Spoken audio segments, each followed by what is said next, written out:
مردوں کو اسلامی روایت کے مطابق زمین میں دفن کرنے میں کیا حکمت ہے؟ یہ حکمت ایک مردے کا اعزاز بھی ہے۔ کسی مردے کو جلا دیا جائے تو یہ ایک مکروہ چیز ہے، مگر دفن کیا جائے تو یہ ایک عزت کا مقام ہے۔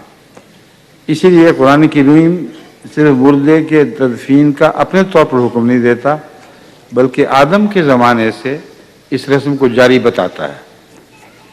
جیسا کہ حضرت آدم کے 2 بیٹوں میں سے ایک نے اپنے بھائی کو جب قتل کیا تو قرآن کریم کی روح سے وہ لاش چھوڑ کر جا رہا تھا، اور اللہ تعالیٰ نے ایک مرے ہوئے کوے کے اوپر کوے کو اترتے دکھایا، جس نے اپنے پنجوں سے زمین کھود کے اپنے بھائی کو دفن کر دیا، اور اس کو بتایا کہ دیکھو، اس کے ذہن میں یہ بات آئی کہ ایک کوا بھی مجھ سے بہتر ہے، یہ تو اپنے بھائی کو دفن کر رہا ہے مگر میں اس کے بغیر چھوڑ رہا ہوں۔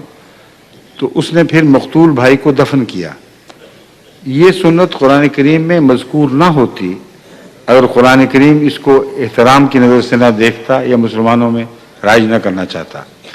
پس بنی اسرائیل میں اور اس سے پہلے انبیاء کی جو بھی تاریخ محفوظ ہے، سب میں تدفین ملتی ہے، جلانے کا کہیں ذکر نہیں ملتا۔